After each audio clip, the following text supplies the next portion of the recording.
Okay, we've all heard of the 5-second rule. If you drop food and pick it up within 5 seconds, it's still clean enough to eat, right?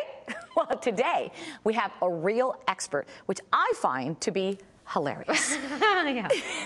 She's giving us some insight into the 5-second rule. You know her as Samantha Bee, the comedian whose political satire makes us laugh each and every night on The Daily Show with Jon Stewart. Good morning, Samantha. Thank you so much for joining us this morning. Good morning. Thank you so much for having me. It's a pleasure to be here. Oh, love you, love you, love you. I got to tell you, love watching. You are the funniest. Oh, stop it. No. I appreciate that. Thank you. Well, before we start talking Yes.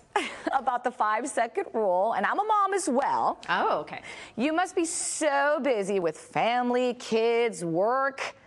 How do you balance every day? First of all, my husband is great, and we're really good partners, and that makes a huge difference in our life. We constantly say that we don't know what we would do without one another. We would just be lost. But I think the one thing that we do very well is compartmentalize things. So we work really hard when we're working, and then when we're not working, we work really hard on our children. Do you know what I mean? I hear like ya. We're able to totally turn off work and just give all of our attention to the children, which makes us happy and makes us exhausted. You know, my hair is like, if I didn't have highlights in my hair, it would honestly, it's like Bride of Frankenstein territory. It's frightening, frightening. So let's talk about the 5-second rule. I kind of live by it. You know what I mean? Oh my God, 5-second rule. I mean, isn't it really more like the 20-minute rule? It's not even 5 seconds.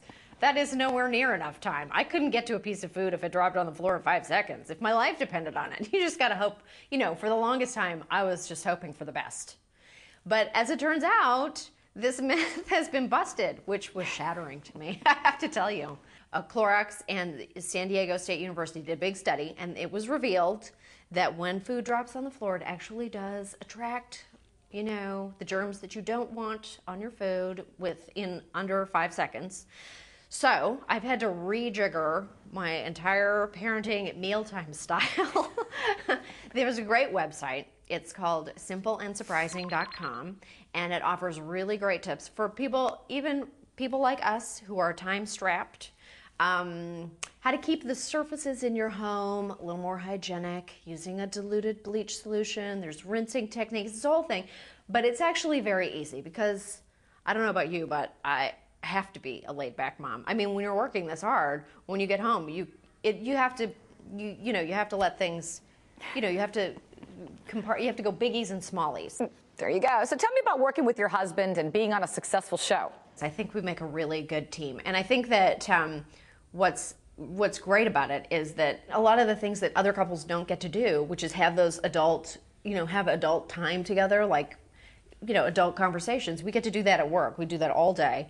And so that when we come home, we are actually able to totally give all of our energy to the children. And then everybody passes out at 9:30. So now that you're a mother, who do you look up to when it comes to inspiration? I mean, I know who inspires me. Oh, God, who do you look? I want to look to your person. Who do you look to? Well, I actually look up to my own mother. Oh. I think she actually has taught me well, and she kind of gives me the stability I need to be the best I can. That is great. I look to my family as well. I look to, I've got a lot of great people, and my mom, my grandmother who passed away, was a huge inspiration to me, and Jason's mom is great. We have a really small family, but all of the listen, it's a madhouse. They're completely quirky and ridiculous, but we do love them. Support is great. Now, any advice for moms to be now that you're a mom and I'm going to pass on this advice that somebody gave to me. It was the best advice I have ever received about parenting. Okay. So we knew these two sets of parents, and one was they were very precious with their child, and they had to turn the lights off just so, because they had to be quiet for the child all the time. And the other parents were like, we're loud. We like to be loud. And what we learned from them is that the child has to adjust to you as much as you have to adjust to them. You got to let that balance happen. Yes, you do. Yeah? Absolutely. See? That's good advice. I love it. Thank you so much for your time this morning. Congratulations on having two beautiful, beautiful kids. Have a great day. It's been a pleasure. Thank you so much.